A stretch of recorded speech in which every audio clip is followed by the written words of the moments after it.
Hello and welcome to another edition of the live Healthy Runner podcast within our Healthy Runner Facebook community and going live on Instagram tonight.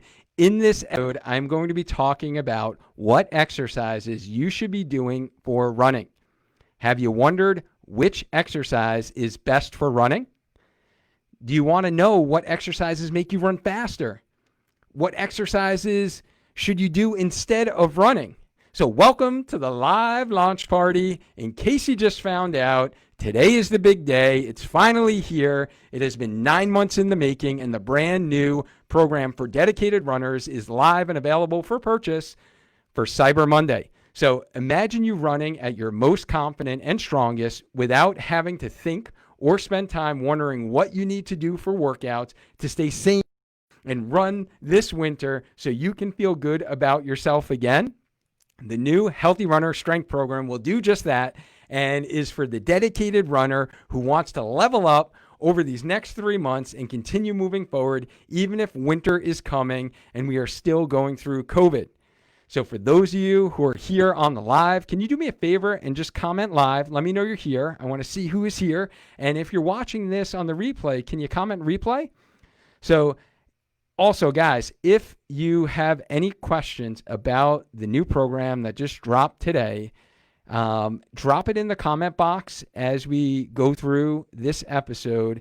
And I'm going to do my best to do a little live Q&A before we wrap up the episode. I'm sure there are going to be plenty of questions about the program, and I'll do a little live Q&A before we are all done. So, by the way, for those of you who are listening to this on the podcast, you need to check out the video version because we are truly celebrating today. I'm feeling festive. I figured I wanted to pull out some props to celebrate the day. This is like a monumental day. So we got the gloves. We got a little bell ringing in the festive season. So I'm a big holiday fan. I hope you all had an amazing Thanksgiving with your families. I had a great day, a great long weekend with my girls. It was just the four of us, but we made it a great time. If you guys haven't seen on Instagram, I did post the TikTok dance that I did with my girls. So we like to have fun. Sparked up the first fire of the season. So that was fun. We love the fireplace. Unfortunately, we don't get enough time usually because we're so busy to actually make fire. So it was great on Thursday to have a great 5 or 6 hours of just the fire going. We played games in front of it. Blocus is one of our new favorites. Sequence, Clue is always a staple. So those are the games in the Scotty household. So I see Brian's here on the live. Kat's here on the live. My man Lou, what's going on? Rachel, Miss Yogi Rachel. Andrea, so good to see you. Matt, hey, what's going on, Matt? Thank you for joining the live. This is our live show. I think you're new to our Facebook community, so thanks for joining in, checking it out. And Latoya is here on the live. Sean, what's going on? Mostly live. And Jean is here on the live and still awake. Oh my goodness, Jean, it's been, I don't even know how many hours since I've seen you. You need to go to sleep, but you're still awake right now. Hopefully I don't bore you. Hopefully you don't crash and go to bed right now. Heather is also here on the live. So thank you so much for tuning in, Heather. So let's get started with our dynamic warm-up like we do for every episode, because this could be your first episode and you're not sure who is this clown right now wearing a Santa hat, talking about exercises and why is he wearing a Santa hat? Why has he got a bell? Why is he ringing in the season? For those of you that don't know me or you're new to the community, I'm Dr. Dwayne Scotty. I'm a physical therapist, run coach, and creator and owner of Spark Physical Therapy, where we help active adults be able to run without aches and pains so you can feel good about yourself again. So essentially, I help two types of runners. I help runners that are in pain, that have running injuries, such as hamstring pain, Achilles pain, plantar fasciitis, knee pain, so iliotibial band syndrome. So those are the common culprits. Those are the most common things that I see in my clinic every single day. I've seen a bunch of runners today that we helped out, especially after the long weekend. Everyone was getting in. So it was a busy clinic day for me, a busy launch day for me. So I appreciate all of your patience. For those of you who've been getting messages from me, who've been reaching out to me, I will respond to you. I will get back to you. But that's why I'm super, super excited, honestly, about this new Healthy Runner Strength program, because this is really something, guys, that has been in the making for 17 years. So 17 years I've been a physical therapist, and I've been prescribing strength exercises for the runners that I work with to get them out of injury. And then if they're lucky enough, if their insurance paid enough, then I was able to see them for a little bit longer and give them the strength exercises to actually get back to running. And then once I found that Spark Physical Therapy, I wanted to work with runners differently. I wanted to be able to actually take runners, bridge that gap from being injured and being in rehab, so to speak, as opposed to saying, you go to rehab, you have an injury, doctor says no running, you go to PT 2 to 3 times a week for 6 to 8 weeks. PT says, great, you're done with PT, you have no pain, you're discharged. All right, discharge, have a nice life. Now go back to running. So there was definitely a pattern I noticed in a lot of the runners that I saw, that they would get discharged, they would go back to running. I would see them in 3 months from now because that injury would just come back. So that is why I founded Spark Physical Therapy, my physical therapy clinic, where we really bridged that gap and really put my patients in charge and gave them strength exercises. So as we started this Healthy Runner community on Facebook, on the podcast, if you guys have listened to any of the episodes that we've talked about so far, you know how passionate I am about strengthening your body, making it more resilient to help prevent injuries as well as improve performance. So I was just talking to a runner about that today as far as strength training, and they were worried that they would get slower. They were worried that they would bulk up too much and they would lose some of their speed. So that is something that is a misconception and is a myth. So we're going to do a lot of myth busting tonight. So I really want to know is, what do you want to know about exercises for running? And I've never done an episode like this yet on the podcast. We've done deep dive specifics, and I will reference other episodes as we go along, but I figured to kind of package this up into some common questions that you might have seen, such as, what exercise should you be doing? What exercise will make you run faster? What exercise should you do besides running? So that's how I wanted to kind of package this episode, as well as do a little live Q&A launch party style of the Healthy Runner Strength Program. And honestly, that is the genesis to why I put that together, because I only have so much time in our days, right, guys? So I am helping many runners one-on-one, but I want to be able to help more members in our Healthy Runner community learn the principles that I teach my runners that I work with on a one-on-one basis, so you can actually implement this into your training. And that's what I pretty much did with the Healthy Runner Strength Program, is kind of package it up, provide you the structure, the direction, and the specific exercises that you need. Today's episode is not to pitch that. It's really to talk about the core principles. So I want to tell you, almost like get in my mind, my 17-year-old PT mind and brain, and the patterns that I've seen in many of the runners, and what we call pattern recognition of what has worked for the runners that I've worked with, what has helped them get PRs, what has kept them injury-free, what has gotten rid of their hamstring pain for good so it didn't come back. Those are the exercises and the design that goes into this program. So that's what I kind of want to share with you, is those core principles tonight. And I think you're going to find a lot of value in this episode. So for those of you who are here, first off, since we're talking about the holidays, guys, let's have a little fun tonight. Let me know in the comment box, are you more of a white light person or color? Just type in white or color into the comment box, because this is a little debate in my household. So we have 2 Christmas trees.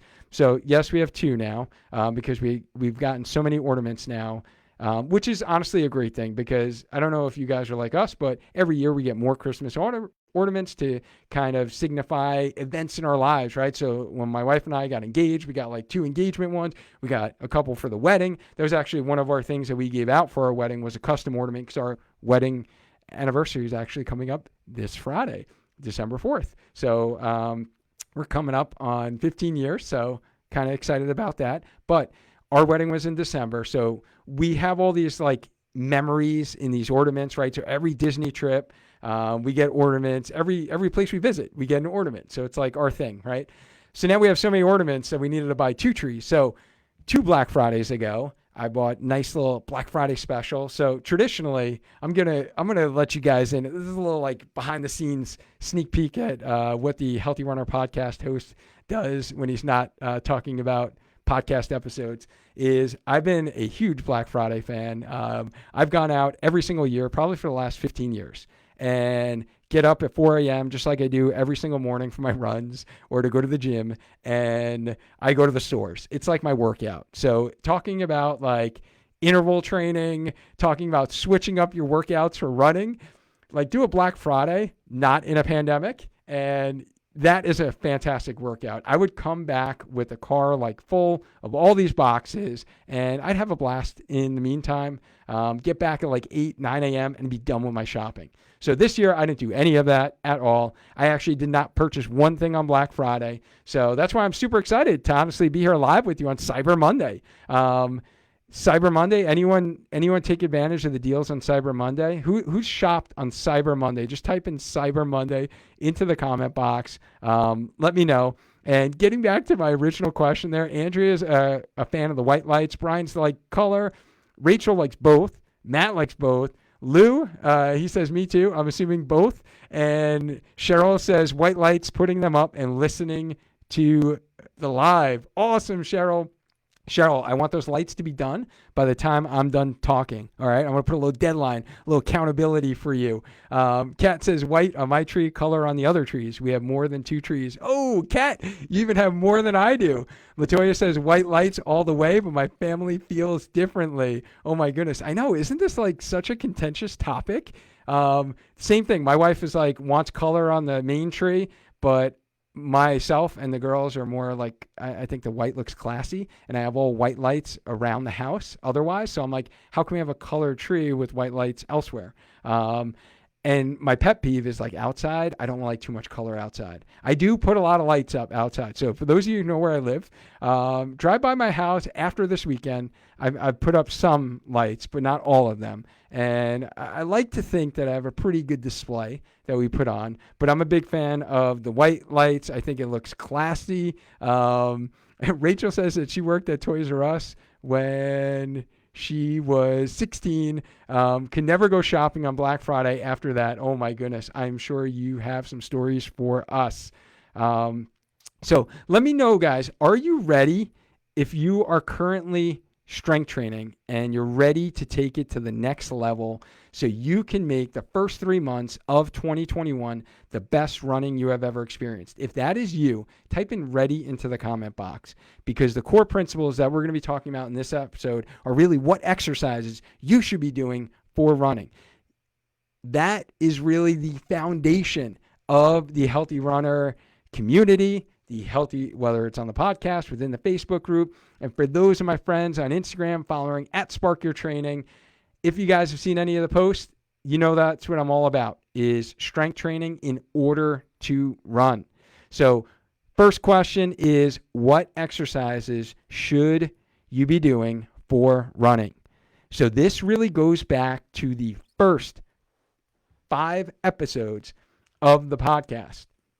I started this podcast because of that question, and it has evolved since, right? So we started it kind of talking about exercises, and now we're coming to the end of 2020. So we kicked off, for those of you that don't know, you just started following along, kicked off the podcast last end of February, beginning of March, essentially. It was like the last week in February. Apple was approved the podcast. I was like, woohoo. I thought it was going to take like forever. They approved it and we were good to go. I think the first episode came out the last week in February, and we've been doing one every week since that point. I've been showing up every week for you guys, Monday night, 8 p.m. Eastern Standard Time, live within the Healthy Runner Facebook group. And then every Thursday, you're going to find a new podcast episode for your listening ears. If you get that early run in on a Thursday, or you got to commute into work, if you are commuting into work during a pandemic, then listen to the podcast Thursdays or wait for the weekend during your long run. But the first 5 episodes of the podcast was all about what I call the Spark Blueprint. And my big motto is we need to train in order to run. If you haven't heard that before, then you're going to hear it again, because again, that is my kind of core principles, is we need to train in order to run, specifically strength train, jump train, train on one leg, and also don't forget about your recovery exercises. So training for recovery, and I kind of put these all in a little bucket.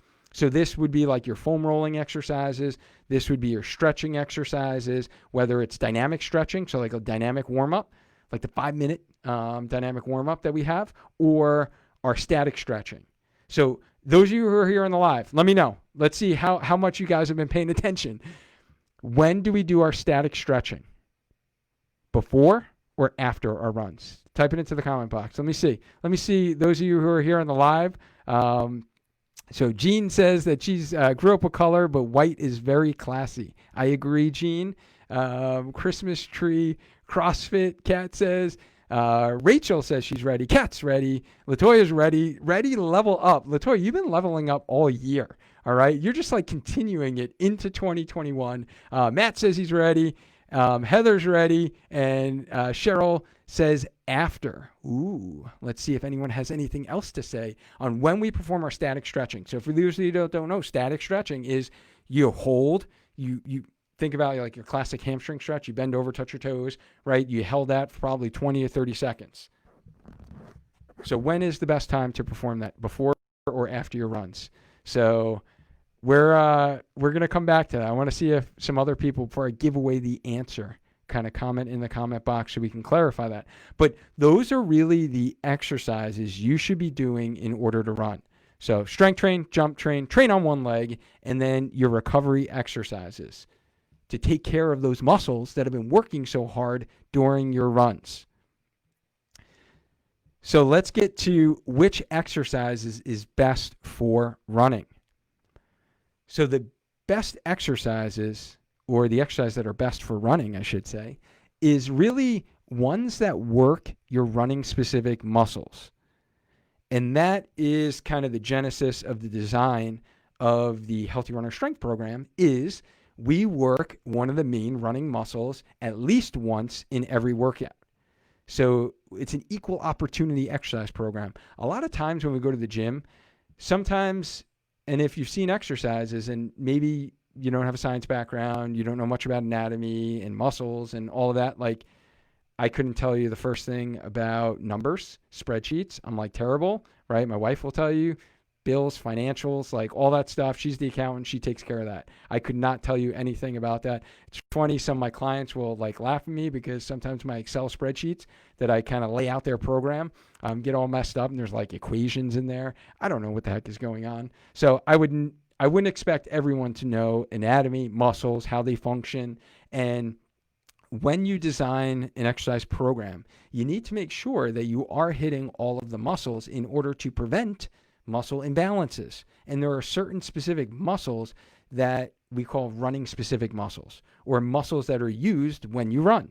So some of those muscles, not in any particular order, are the hip abductor muscles. Those are the muscles on the side of your hips. That I say it first because that is the most common muscle that I often see neglected in people's training programs. So when they're doing exercise in the gym, and most of the exercises that you do in a standard HIIT program, so those of you who want to get a good workout in like 20 minutes, 30 minutes, right? You do like this HIIT program and you're supersetting everything. Awesome. Cardiovascular. It's great to like work your metabolism. That's great. However, it might not be the best thing for your running if you're not working the side hip muscles, because when you run, you're standing on one leg every single step of the way. Your side hip muscle is what stabilizes your pelvis and keeps it level and prevents your knee from going in, prevents your foot and ankle from going in, and prevents things like plantar fasciitis, Achilles tendinopathy, knee pain, whether it's IT band pain or runner's knee. So that's how important these side hip muscles are. So sorry to get on that soapbox, but if you want to learn more about that, check out episode 2 of the podcast. That is where I really do a deep dive into strength training in order to run. And I talk a little bit more about those hip abductor muscles. Next, we have our hip external rotators. Those are deep external rotators. Those control the rotation of our leg bone, our femur bone. So that long bone, the longest bone in our body, that controls the rotation and what happens at the knee. So if those muscles are weak, then that causes issues at the knee biomechanically and can be a contributing factor to iliotibial band, patellofemoral pain, runner's knee, shin splints, ankle tendinitis, Achilles tendinitis, plantar fasciitis. So that's why, again, this is the rationale. I'm kind of explaining to you why it is that we focus on these muscles in these run-specific workouts in the Healthy Runner Strength Program. Next, we have the glutes, the glute max, the biggest muscle that we have in our body. And Mary actually talked about that in our episode last week. If you guys didn't catch it, we did have to do a little rerun episode in order to get the audio for the podcast. So I did have an awesome chat with Mary on Thanksgiving Eve. So if you guys missed that, check it out in our Healthy Runner Facebook group, or you can check it out at sparkyourtraining.com. You can get the replay of all of our live trainings on my website, and you can catch the video replay on the YouTube channel at Spark Your Training. But Mary we talked about the glutes getting cold during winter, and she actually gave us a great tip on using like a wool type of compression short underneath your leggings or underneath your pants that you're running with. And that's something that I noticed, that the glutes are always getting cold in the winter. And the glutes are a very, very important muscle for when you run. And it helps. It's the biggest protector of the hamstring tendinopathy. So that proximal hamstring tendinopathy, that pain at the top of your hamstring, right at your butt, your sit bone area, and many runners within our community I know have this condition. I've talked to many of you guys, right? We all focus, and I've kind of educated you on the glutes, and that's why we need to bulletproof our glutes to prevent things like that from happening. Quads, we need to strengthen our quads. We need to strengthen our calf muscles, especially for endurance, as well as the hamstrings. So those are the best exercise for running, as well as working those exercises standing on one leg like you do when you run. All right, so let's get back to the comment box here. Going back to our main question here was static stretching. Do we perform before or after your runs? Cheryl says after. Lou says, I'm so ready for another PR. Lou is ready. Lou is pumped. He's got a little BQ. Kat says after, Gene says after, Matt says after, Sean says after, Brian says before. All right, Brian, we need to talk about this, buddy. Sean says after a nap. And Gene says, me too. She wants to get stronger. And Lou's got a little like emoji getting stronger. So yeah, so you guys got it. Static stretching, in case you haven't heard this before, after your runs. I still see folks when I go to the track performing static stretching as soon as they get to the track before they even start running. So make sure, guys, static stretching, if you're going to do it after your runs. The best thing you can do, though, is your dynamic warm-up. Movement prep, turn those muscles on.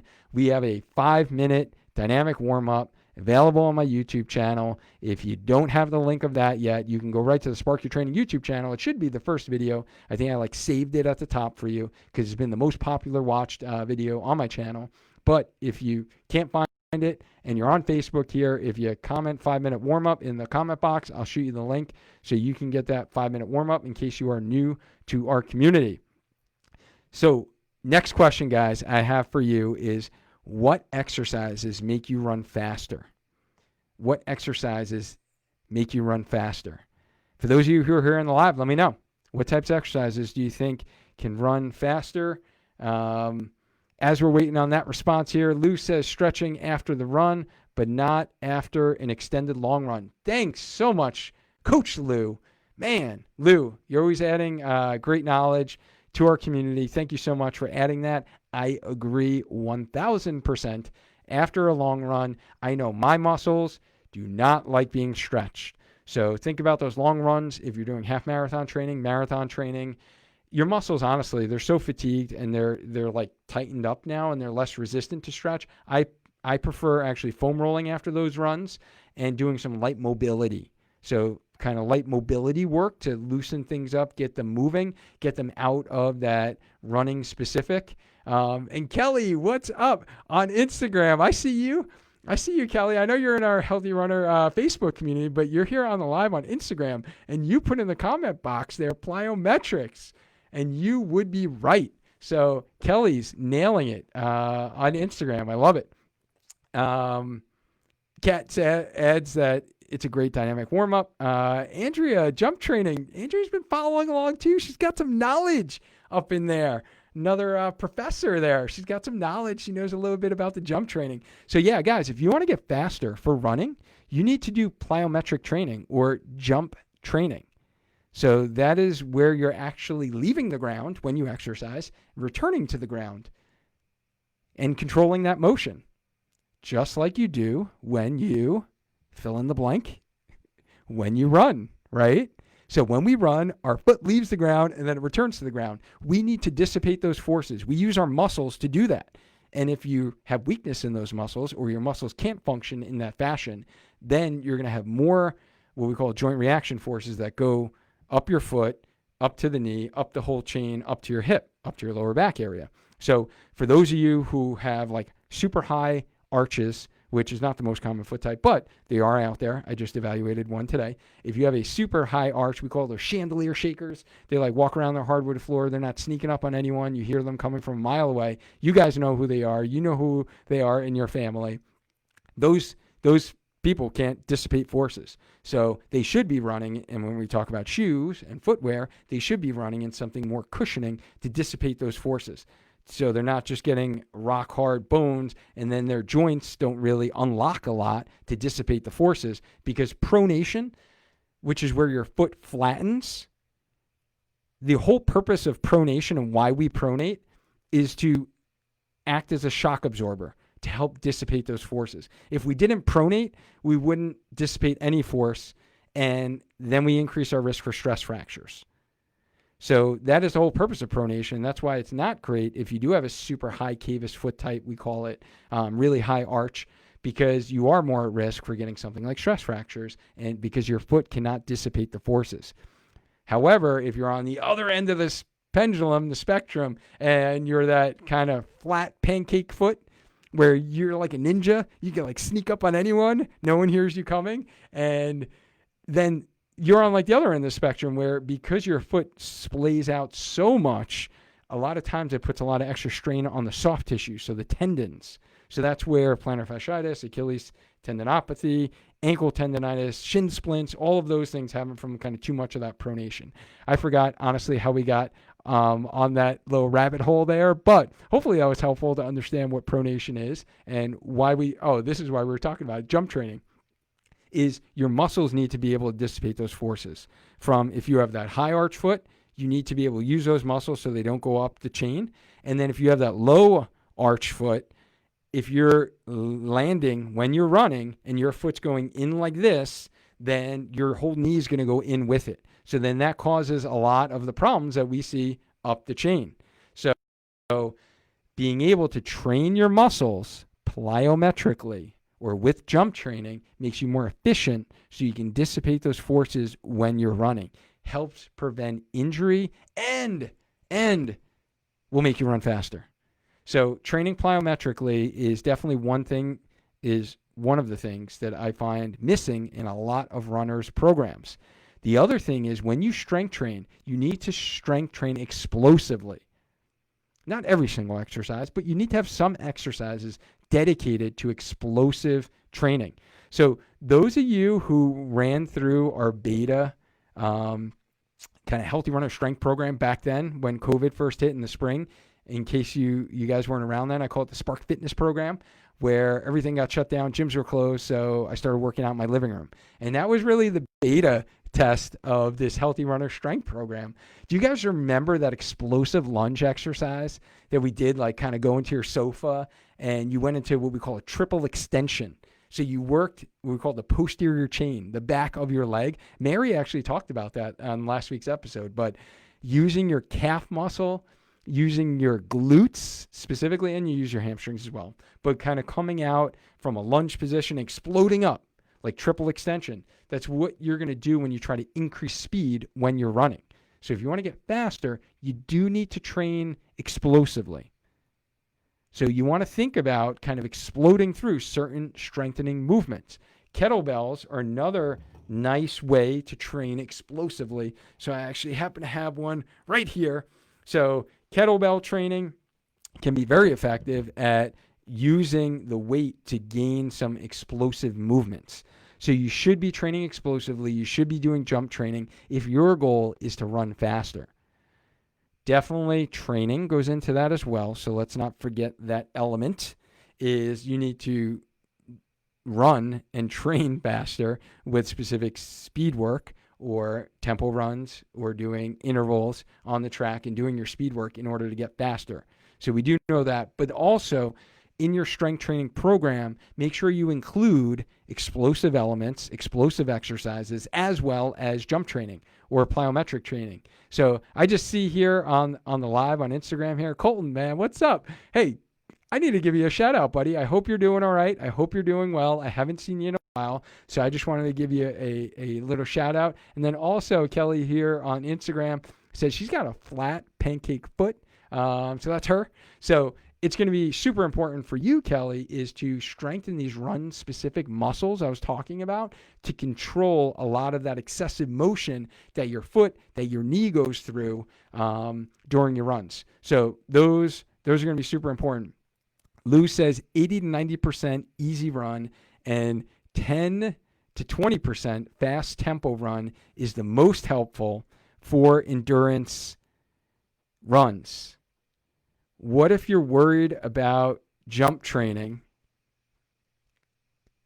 Will it hurt your knee? So Kat has a question there. So if you have bad knees or if you've had knee pain, can you do plyometric exercises? The answer is yes. However, I would say you need foundational strength first, Kat. So you don't want to jump right into, pun intended, jump right into plyometric training or jump training without having that foundational strength.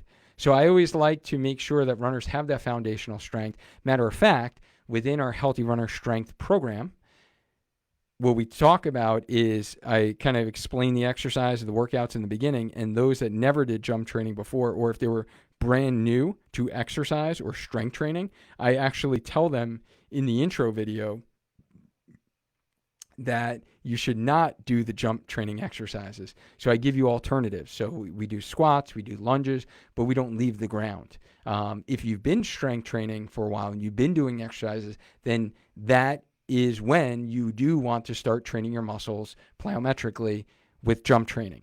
So make sure you have your foundational strength first, Kat, and then get into the jump specific exercises to allow your muscles to actually be able to tolerate the demands of jump training.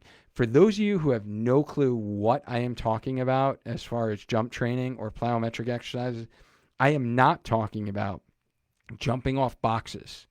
You probably have seen that before. So if you're like listening to this and you're like, oh my goodness, I didn't know I'm supposed to be doing jump training in order to be a better runner. I don't want you tomorrow to start jumping off boxes. That is the last phase. That is in my actual level 3 plyometric program, is jumping off of boxes. So you need to start at level 1. So I actually have a program that I start all my runners on level 1. And this is actually what we start out in phase 1 of the Healthy Runner Strength program. So that for the first 6 weeks, we're really building your foundation. And we do phase 1. And we do that once a week. So plyometric training should be done once a week, I recommend. Usually I find, honestly, in most of us are probably middle-aged adults, and I don't think our bodies tolerate more than that during the week. If you're younger and you're in like your teens and you're listening to this, first off, like shout out to you. I was not listening to podcasts when I was in my teens. And if you're in your 20s, same thing. Like you are ahead of the curve. You're going to be like killing it. You're going to be like blowing me in the dust when you get to my age and you're in your 40s. So if you're younger, you can maybe tolerate like 2 sessions a week. But usually for most of us, our bodies are only going to tolerate because it's a lot more demands on our bodies doing jump training once a week. And that's where we start out in the Healthy Runner Strength program is phase 1. If you guys want, honestly, the level 1 exercises and you want to start implementing plyometric exercise tomorrow and in the gym, in your home, during your workouts, just type in level 1 jump into the comment box if you're here on Facebook or even on YouTube. And I will actually shoot you the link to that video because that's a great starting point. It's a great foundation. And I actually haven't been doing jump training for probably, honestly, 5 months right now. Once I started getting to heavy half marathon training, because of the mileage and because of all the speed work that I was doing, I stopped doing my plyometric training. And that's why winter and this kind of off season, if you will, is the best time to start adding in plyometric training. But even myself, I've been doing plyometric training now, or jump training, for 10 years, really, since I started running. And because I used to do them as part of workouts in the gym prior to being a runner, and I knew the importance of them. But every single season, every single year, when I start them, I don't go right back to where I left off at level 3, because my body isn't ready for those demands. I start at base again. I start back at the ground level. I start at level 1, and I'm always so amazed by that first workout that I do. I'm like half leaving the ground. I'm like probably going 50%, and my muscles are so sore because it's a new demand that's been placed on my body, and your muscles respond to that by getting sore, right? And they respond to those demands that are placed on it. So start out slow with these. So that's my main point, and start with level 1. So if you want those level 1 exercises, I will shoot them back to you. Matt, thank you for jumping back in. Sean, thanks for jumping in. Andrew is back on.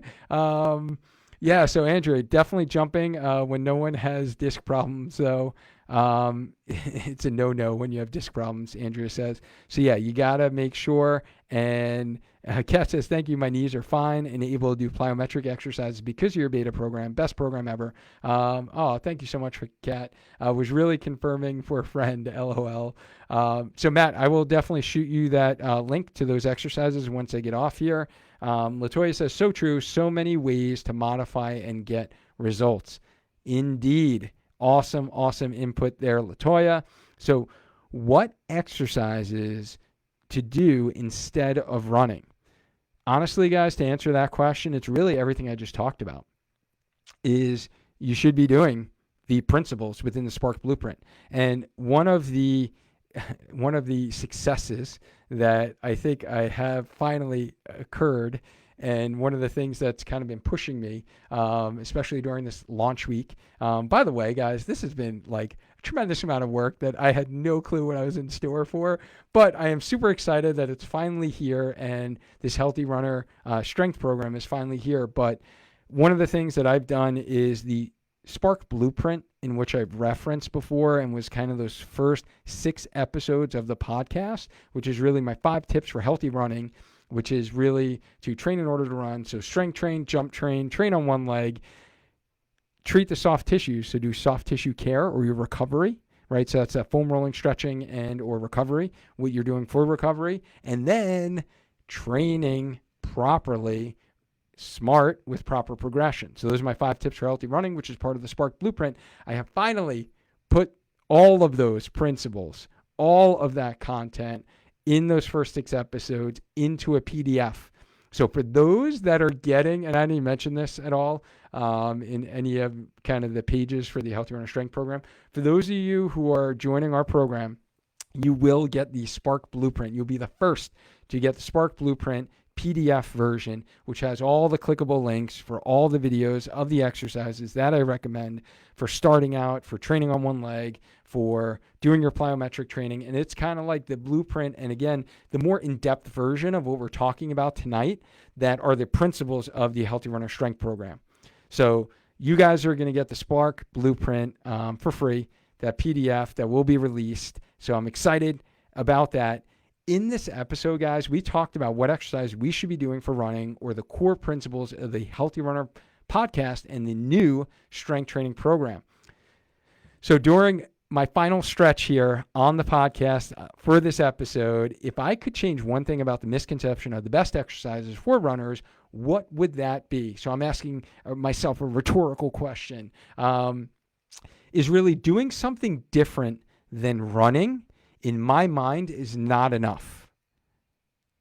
So yes, it gives the body a break from the demands of running, but does it make you a better runner?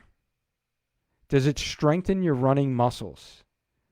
And does it prevent common running-related injuries? So I pose that question back at you, and that's how I think about those types of things. And the only reason I say it in that manner is because I do find, in some respects, the term like cross-training and just basically do any form of exercise that isn't running In my mind, that's not good enough. That's not good enough to make me a better runner. That's not good enough to help prevent my plantar fasciitis from flaring up, to help prevent my hamstring pain from coming back, to help prevent my knees from being achy, especially when I do hills. That's not good enough. So that is why I designed the new Healthy Runner Strength Program. So for those of you who are here on the live, this is going to be, as we kind of close this out here, this episode, if you have any questions about the program at all, please drop them into the comment box. And if you guys are watching this on the replay, drop them into the comment box and I will answer you. But if we want, we can make this a little live Q&A. I do have frequently asked questions on the page with all of the information about the program, but I would love to answer any of your questions that you may be having right now. I know Cheryl's doing her Christmas lights. Cheryl, let us know. Are you done yet? Did you get them all up? So Lou says he agrees that the beta program is tremendous help when everything shut down in the end of March. It helped him get the motivation back and the foundation for the following PRs. Yeah, Lou had an amazing race season during a pandemic. So I was like super pumped to have you in the program, Lou. And for those of you that don't know Lou, he's been a staple within our Healthy Runner community. He's a fast runner. So he just qualified for Boston. So this program is really designed for the beginner runner to even someone like Lou who's, really fast. And we had collegiate runners who were in the program. So that's what's really neat about this program, is that I designed it specifically for it to be scaled, whether you're a beginner or if you're more advanced. Then I pull out all the advanced exercises that I've been doing for years. So I have a little one up on you guys because I can do them because I've been working and training for years to master these exercises. So that's the cool thing about the program. But hopefully you guys learned something in this episode, and you may be struggling to get your workouts in, and you should be strength training, but you weren't sure what to do or what exercises to do. So if you're looking for more direction and guidance, this new Healthy Runner Strength Program will be honestly that for you, for the dedicated runner like myself, who really wants to level up over these next 3 months and continue moving forward, even if winter's coming and COVID's still around.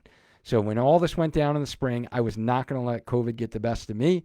I was going to continue working out. And that is really when I actually put pen to paper, put the mind together, and really design this beta program and really tested it out, right? So we had 30 runners who jumped in that initial beta program in the spring, and the feedback has just been amazing, honestly. Some of the feedback, I shared many of it on the page about this Healthy Runner Strength Program, but the things that were said were, my legs always used to feel heavy every time I ran.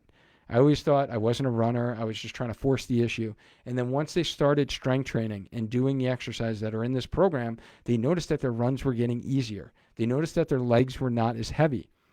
They noticed that their achy knees were not as achy anymore. They noticed that their hamstring pain wasn't as painful anymore. So these were just some of the many comments that I got. Lou was one of them, who really never did much training on one leg before. And he noticed some weaknesses that he actually had, right? With some of that balance and training on one leg. However, I must say, Lou, I got to give you a shout out, because Lou is by far the guy who I have seen jump the highest ever. The guy was literally a kangaroo seeing him jump on video. He was jumping over my shoulder, and I'm almost 6 feet. I'm 5'11 and a half, 5'11 and 3/4. So he's definitely, you got to give you a shout out and props for that, Lou. So guys, if you don't want to stop moving forward, I know I don't want to stop moving forward. I'm keeping going forward. Nothing's slowing me down. Get the workout plan, get the specific exercise, and get the structure to improve your confidence and strength for running. So if you're interested in that, you're here on Facebook, comment Cyber, because it's Cyber Monday. Come on, let's be honest, below. And I'll send you the link to make the one purchase on Cyber Monday that will help you stay sane and run this winter, allowing you to meet your spring running goals. So this is when it starts, guys. If you guys have half marathon goals in the spring, it starts now. So this is your foundation. This is when you should be plyometric training. This is when you need to hit the weights. And if you've been strength training for a while, add load, add resistance, and start adding muscles to actually get stronger. So Kelly's got a question before we go. Kelly says, should you do your workouts on run days or on non-run days? Great question, Kelly. Awesome. So that varies. It depends upon your level of fitness and if you've been doing strength training up until this point. So if you have been doing strength training, I would say that most runners do well doing a easy conversational pace run. So 2, 3, 4 miles, no more than 4, and then doing your workout after that. Never do it reverse. Never do your workout first and then run. For those elite runners out there, I know many elite runners who they actually allow that recovery. So they actually piggyback their strength days with their hard effort sessions. So they really have a hard day. So then they can have an easy day for recovery. Most of us are probably not at that level. I know I'm not. But most of us do well doing it in that fashion. Run first and then strength train. If you do strength training first and then try to run, your leg is going to feel extremely heavy. And that's what some people noticed when we were doing the program in the spring. So that's why I mentioned it. And it was a great question, Kelly. So thanks for asking it on Instagram. It depends upon how many days you're running as well. So if you're only running 3 days, then I would say do it on different days. Strength train 3 days, run 3 days. So that could be a good program for you. So hopefully that answers your question. So Wes, what's up? Thank you for jumping here on the live. Cheryl says lights are on one of the trees. She's working on the ornaments. Nice. Thank you for the holiday decorating update, Cheryl. Latoya says nice progress. Cheryl's like, congrats, Lou. Cheryl says my hips I find at times bother me. Best exercise to strengthen the hips. Ooh, Cheryl, yes, those are actually all in the program. So the hips don't lie. I just spent a lot of time talking about the importance of the muscles and strengthening them. So I'll give you like one teaser right now. The best isolation exercises for those side hip muscles is lying on your side, sliding your heel up the wall. So if you don't know that exercise, I call it the humbler. It humbles everyone. So I just had 3 runners in here today, and we talked about that exercise. We have some that are progressing, so they've gone beyond that. But we talk about doing that humbler 1 time a week. So kind of keeping it up 1 time a week just to make sure you're activating those muscles. They're also great for pre-run. So to do them before you run, to make sure those muscles are turned on after you run. Cheryl, if you want the video of that, just remind me by putting humbler, honestly, right? Humbler into the comment box. I will get you the link for that exercise. Latoya says that she's thankful for the beta program, kept me safe, kept me moving, and got me stronger. Awesome, Latoya. Thank you for sharing that. Lou says agreed. Cross training is great. But one has to run in order to improve running because of specificity. Like swimming helped with cardiovascular endurance in general, but to improve running, it's not as much. So he's saying, just Lou is talking about that's not really equivalent. Swimming can improve cardiovascular endurance, but it's not specificity of training, kind of Lou's talking about. Sean says, do you cover how strength training fits into your running plan? So yeah, so Sean, we just kind of talked about that. I recommend for most of my folks, those easy run days, do your strength training. It depends upon how many days you're running in your plan.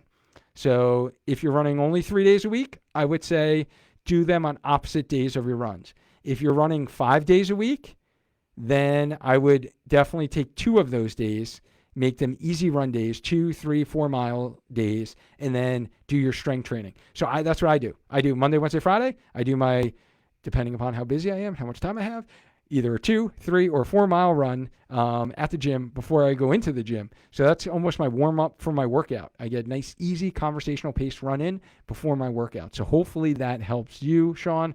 I would not recommend at our level, honestly, doing them on hard effort days if you are doing tempo runs or speed work at this time. Lou says, thanks for the shout out. Matt says, Matt, I will definitely get you that link. Feel like Skynet, cyber. Donna, how are you doing, Donna? Thank you for jumping on here on the live. I will definitely shoot you that link. Cheryl, I will get you that link as well. And Cheryl says Humbler. So I will definitely get you that link, guys. So thank you all, honestly, for taking the time out of your day during Cyber Monday. Hopefully you were like productive and maybe you ordered some things while you're here. Maybe you're going to head over to the Healthy Runner Strength Program and order that up to improve your health for running for the next 3 months. And one of the things also, guys, is some of the questions I've been getting is how long do you have access to this program? You have it indefinitely. You have it forever. So you will have all the videos of all the specific exercises. So I laid this out for you guys and really packaged it together where there's spreadsheets. So you see the outline of the workout. There's clickable links for the exercises, as well as the videos are just housed there for you. So you can go into the video library and view the exercises. So I've made it simple for you. You will have this indefinitely. Many of the runners that I work with from a run coaching standpoint, one-on-one, I give this program to, and we cycle it around. So I switch it up as far as phases. So you can do this 12-week program, and then essentially you can go back to the beginning because we change the exercise after 6 weeks. We start like base training, foundational principles, get the strength up for 6 weeks, and then we progress you on phase 2 or the second 6 weeks of this program. But those foundational exercises, you can add a tweak to them. So I always show you how to make the exercises harder, how to make them easier. So that's what you can do. You will have access to this program forever. So it's going to be something, and that's honestly what I'm most proud about accomplishing this, is that now I have something to give you guys that you can have forever. And my hope is by listening to the podcast, by contributing within our Healthy Runner Facebook community, you will learn these principles that I've learned over my 17 years as a running PT, that I've learned as a run coach, and implement them into your training. Because I don't want you to honestly be dependent upon me to help you all the time. I want you to learn the principles, help yourself, be able to get stronger, run faster, and stay healthy, right? So we can continue running well into our 40s, 50s, 60s, hopefully until I'm in the box, right? That's my goal. I want that goal to happen for you guys. So thank you all for jumping on here on the live on Facebook, whether you're listening on the podcast, whether you're watching on the Spark Your Training YouTube channel. If you guys liked anything I talked about today, just please, if you're here on Facebook, hit that like, hit the love button. It will just help this go in front of more people's feeds as they're scrolling Facebook, worrying about Cyber Monday deals, worrying about what is going on in this chaotic world that we live in. Maybe this can actually show some positivity because we're getting festive. We're a little jolly today. We got the Santa bell out today. So this was fun. This was a great little launch party that we had. Guys, coming attractions, I need to tell you about this because we got a lot of content for you coming up here within this next month. This Thursday, we have special live podcast episode. So it's not our normal Monday night because I needed to get these guys in. So if you're wondering if Garmin Watch should be added to your holiday list, you're definitely going to want to check this out. Join the conversation with myself and Stephanie Schultz and Joe Hicks from Garmin. So we have Garmin representatives coming on. Joe is the lead product manager of Garmin's consumer segment and is ready to educate us on how Garmin watches can help us stay healthy and log those winter miles. And then next Monday, 8 p.m., I have two amazing colleagues of mine. These guys are just like an amazing duo. This is going to be a really fun. I have J&J coming on, two PTs who are going to do pain explained for runners. So that is what these guys do. They're going to break it down for us. Why do we feel pain? What is pain? And we're going to kind of relate it all back to running and how it affects us as runners. So that's exciting. Make sure you tune into that. If you're wondering where you look for any of these live trainings, you want to join the conversation like all of our friends here did tonight, then jump in to our Healthy Runner Facebook group. Check out the events. I always make an event for each of those. Every Monday night, 8 p.m., we go live within the group. So kind of find us, go into the Healthy Runner group. Sometimes it's hard, like for Facebook, whether or not it shows it on your news feed. But if you go into the group and you refresh it, it's like weird. If you go into the group, you don't see the live, but you need to like scroll down, refresh it, and then you'll see us pop up live so you can join the conversation, ask your questions. I love to interact with you guys. I don't want this to be one-sided. So if you're listening on the podcast and you've just been listening, you haven't been interacting, like reach out to me. Reach out to me on Instagram, @SparkYourTraining. Like do a little screenshot, tag me, in it. Let me know you caught the episode. I love to meet you guys who are listening on the podcast. I know now we're having listeners all over the world, and I think that is super cool. Thank you so much for listening, honestly. That's all I have to say. Hope this was helpful for you. And as always, guys, stay active, stay healthy, and just keep running. Until next time, bye. Peace.